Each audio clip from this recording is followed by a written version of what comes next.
Hi friends, मैं परविंदर खारी। Friends, आज की हमारी गेम विश्वनाथन आनंद जी की है। उन्होंने सन 2002 में यूएई में फिडे ग्रैंड प्रिक्स टूर्नामेंट खेला था। उसके फोर्थ राउंड में उनका मुकाबला था तैमूर रज्जबोव से। तो चलिए फ्रेंड्स, देखते हैं कि क्या है ऐसा इस गेम में जिसकी वजह से मैं इस गेम के ऊपर वीडियो बनाने के लिए थोड़ा मजबूर हुआ। यहाँ गेम की शुरुआत तैमूर रज्जबोव ने की थी D4 के साथ। नाइट F6 यहाँ आनंद ने किया, देन C4 हुआ, E6, then night F3 square पर, B6, A3, bishop b7, then knight c3, d5, c takes d5, knight takes d5, queen c2, ताकि नाइट टेक सी थ्री हो, उसके बाद बी टेक सी थ्री हो सके। चलिए, जो भी प्लान रहे होंगे तैमूर रज्जबोव के यहाँ से। नाइट डी सेवन यहाँ पहले आनंद ने लिया, देन ई फोर हुआ, बिशप गया ई सेवन स्क्वायर पर, देन बिशप डी थ्री। और कैसल करने के लिए फ्रेंड्स काफी डेंजरस थ्रेट पहले ही दे दिया, सी फाइव। और इसके बाद यहाँ दोनों साइड्स ने कैसल किया, बिशप B2। और यहाँ अगर मैं रज्जबोव के बिशप्स की बात करूं तो फ्रेंड्स बहुत डेंजरसली ये बिशप प्लेस्ड हो चुके हैं। रुक C8 यहाँ पहले आनंद ने किया, और आनंद ने यहाँ थ्रेट दी किसी तरह का कोई एडवांटेज लेने की। रुक को क्वीन के सामने रखा है, लेकिन फर्क पड़ता नहीं है। क्वीन E2 यहाँ पहले व्हाइट ने किया, देन हुआ C4। और पॉन सेक्रीफाइस तो इसे नहीं कह सकते। क्यों नहीं कह सकते? बिशप टेक्स E4 होने के बाद होगा बिशप टेक्स E5 हुआ एक्चुअल में। बिशप A6, चलिए रुक पर अटैक थोड़ी देर के लिए बन भी गया है, लेकिन फर्क ज्यादा पड़ता नहीं। बिशप टेक्स F3 पहले आनंद ने किया, क्वीन टेक्स F3 करना ही पड़ा, और फिर उसके बाद यहाँ आनंद ने अपने रुक को C7 स्क्वायर पर प्लेस कर दिया। Rook at goes to D1, then bishop E6 square पर, बिशप D3, देन B5। और फ्रेंड्स, फिर दोबारा क्या यहाँ आनंद ने अपने इस पॉन को सेक्रीफाइस कर दिया है। अगर मैं गौर से देखूं तो अगर मान लो कि व्हाइट यहाँ स्ट्रैप में आए और इस पॉन को ले, तो ब्लैक यहाँ पहले करेगा क्वीन B8, और उसके बाद यहाँ दोनों रुक्स पर 1 बाय 1 अटैक बन चुका होगा।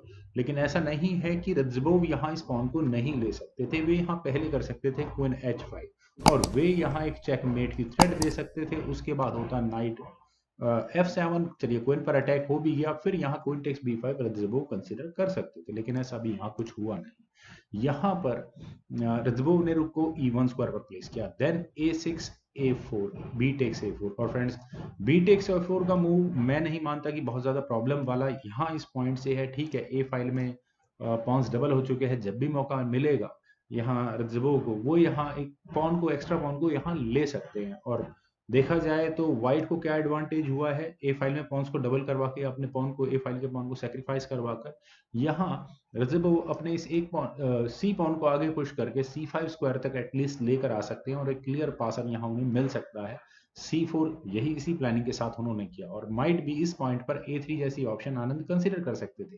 लेकिन अगर यहाँ से गेम आगे बढ़ती है तो बिशप C3 करने के बाद आनंद कुछ भी करते, क्वीन वगैरह वगैरह जो भी मूव करते, queen takes F6, knight takes F6, then उसके बाद सी पॉन अगर आगे पुश होता तो इसकी सप्लाई लाइन क्लोज हो सकती थी, बिशप को वापस हटना होता, और फिर उसके बाद यहाँ रज्जबोव जब चाहे इस पॉन को ले सकते थे। लेकिन ऐसा कुछ नहीं हुआ था। यहाँ गई क्वीन को B8 स्क्वायर पर पहले आनंद ने रखा। आनंद ने यहाँ सबसे पहले इस बिशप पर अटैक बनाया, और सारे प्लान्स जो रज्जबोव के थे वो थोड़े से धूमिल होते हुए नजर आए। तो ये बिशप गया A1 स्क्वायर पर। Now what about this bishop F4? Friends, ये एग्रेसिव पॉन गेम प्ले हो सकता था, लेकिन इसके बाद रुक मेरे ख्याल से काफी डेंजरस हो सकता था। पर चलिए देखते हैं गेम में क्या होता। गेम में होता रुक B8 पहले आनंद ने किया, और मैं इस सी पॉन के पुश होने का इंतजार काफी देर से कर रहा हूँ, लेकिन अभी सी पॉन ना पुश होके यहाँ पहले रज्जबोव ने अपने रुक को E4 स्क्वायर पर प्लेस किया, और अटैक को लगाना फ्रेंड्स शुरू कर ही दिया है। नाइट F6 रुक पर अटैक है, और रुक के साथ साथ H7 पॉन पर भी डिफेंस है। रुक गया H4 स्क्वायर पर, then bishop E7, rook H3, then H6। Okay, all is well from here. Now rook B1। Friends, रुक के B1 स्क्वायर पर जाने के बाद यहाँ पर आप देखें तो डायरेक्टली क्वीन पर अटैक है, और क्वीन को कहीं ना कहीं तो हटाना ही होगा। लेकिन सरप्राइजिंगली यहाँ आनंद ने किया रुक टेक C4, अपनी क्वीन को नहीं बचाया। और फ्रेंड्स, आखिर ये किन कैलकुलेशन से आनंद ने यहाँ कर दिया, अपनी क्वीन सेक्रीफाइस कर दिया। क्यों? आप यहाँ बैक रैंक चेकमेट की threat kind of a thing देख सकते हैं, लेकिन उसका इलाज हो सकता है बिशप को वापस F1 स्क्वायर पर ले जाकर। तो इसी बात को सोचते हुए यहाँ रज्जबोव ने इस क्वीन सेक्रीफाइस को एक्सेप्ट किया, लेकिन रुक C1 check, bishop F1 square पर लगा, देन रुक टेक्स B8, और अगले मूव में ये रुक वापस B1 स्क्वायर पर जाकर यहाँ एक और चेकमेट की थ्रेट बनाने की तैयारी कर सकता है। वैसे तो इसी पॉइंट पर शायद व्हाइट को अपनी क्वीन को E2 स्क्वायर पर लाने के बारे में सोचना चाहिए था, अगर ये गेम यहाँ से आगे बढ़ती है तो क्वीन E2 जैसा मूव वाइट कंसीडर करता, देन रुक टेक्स A1 होता, देन F4, ओके A3, और अगले मूव में यहाँ आप देख सकते हैं कि रुक किस पॉइंट पर जाने वाला था। खैर फ्रेंड्स, चलिए वही देखते हैं जो यहाँ इस गेम में हुआ था। यहाँ एग्जैक्टली इस पॉइंट से हुआ था बिशप C3, रुक eight B goes to B1, सीधा चेकमेट की थ्रेट है तो कोई ने B3 D3 सॉरी यहाँ व्हाइट ने किया, then A3 queen takes A6, then A2, और फ्रेंड्स एक बार भी ये क्वीन इस बिशप की डिफेंस से हटी तो यहाँ पर चेकमेट आखिरकार देखनी ही होगी ब्लैक को। चलिए फ्रेंड्स देखते हैं गेम में क्या हुआ था। यहाँ मेरे ख्याल से इतना समय आ चुका था कि अब ये जी पॉन पुश या एफ पॉन पुश आगे हो जाना चाहिए था, हुआ भी था। दो ऑप्शंस थी यहाँ पर, आइदर जी पॉन या एफ पॉन, और जी पॉन में भी दो ऑप्शन बनती है कि G3 स्क्वायर पर लेकर जाया जाए या G4 स्क्वायर पर इस पॉन को लेकर जाया जाए। फ्रेंड्स जो भी ऑप्शन यहाँ पर व्हाइट कंसिडर करेगा, लगभग गेम एक ही एंड रिजल्ट तक पहुंचने वाली है। मान लेते हैं कि अगर यहाँ व्हाइट G3 ऑप्शन को ऑप्ट करता है तो उसके बाद सबसे पहले रुक टेक्स F1 चेक होगा, और अगर यहाँ क्वीन टेक्स F1 हुआ तो नाइट E4 स्क्वायर पर जाएगा, और कह सकते हैं कि क्वीन पिन है, क्वीन टेक्स रुक हो नहीं सकता, अदरवाइज यहाँ ब्लैक की क्वीन दोबारा प्रमोट हो चुकी है, बिशप पर अटैक बनेगा, और बिशप अगर कहीं हटा गया तो नाइट D2 स्क्वायर पर जाएगा, और यहाँ पर वो जो क्वीन सेक्रीफाइस आनंद ने की थी वो यहाँ उन्हें वापस मिल सकती है। लेकिन फ्रेंड्स और बहुत ऑप्शंस है जो मैं नहीं कंसिडर कर रहा हूँ। यहाँ लगभग गेम हुई भी कुछ इसी तरह की थी, पर रज़बोव ने अपने जी पॉन को फोर्थ रैंक तक प्लेस किया, G4 स्क्वायर तक, then rook takes F1 check.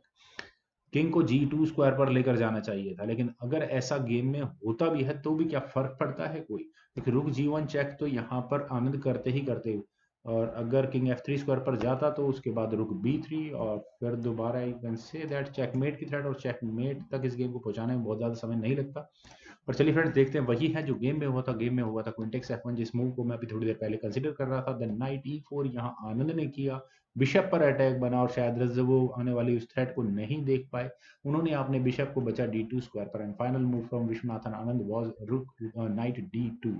और यहाँ इस मूव के बाद तैमूर रज़बोव ने रिजाइन कर दिया। रेजिग्नेशन की वजह क्या फ्रेंड्स, अगर हम मटेरियल काउंट करें, क्योंकि बिशप क्वीन तो यहाँ व्हाइट की खत्म हो ही चुकी है, और ये बिशप आनंद का एक जो काफी देर से हमें गेम में नहीं नजर आ रहा था वो भी सुरक्षित रखा हुआ है। किंग G2 स्क्वायर पर अगर मान लेते हैं कि यहाँ से गेम आगे बढ़ाने पर होता भी है तो नाइट टेक्स F2 होगा पहले, एंड दैट्स इट। तीन पीसेस और एक बिशप फिर भी अभी भी खतरे में होगा, बिशप कहीं मूव होगा, देन पॉन प्रमोट हो चुका होगा। बहुत अच्छी कंडीशन तो मैंने यहाँ नहीं कहूँगा तैमूर रत्सबोव की, तो इस मूव के बाद कोई ज़्यादा खास था भी नहीं इस गेम में। तो फ्रेंड्स एक अजीबो गरीब कोइन सेक्रीफाइस विश्वनाथ आनंद का, लेकिन चेकमेट वो किसको कर रहे हैं, तैमूर रत्सबोव को, आई थिंक 10 मूव के बाद। फ्रेंड्स मुझे पूरी उम्मीद है कि आपको ये वीडियो जरूर पसंद आई होगी, तो आप लोग इस वीडियो को लाइक करें, शेयर करें, और मेरे यूट्यूब चैनल चेस गुरु को प्लीज सब्सक्राइब जरूर करें। आपके कमेंट्स का मुझे बेहद इंतजार रहेगा। Thank you for watching and bye for now.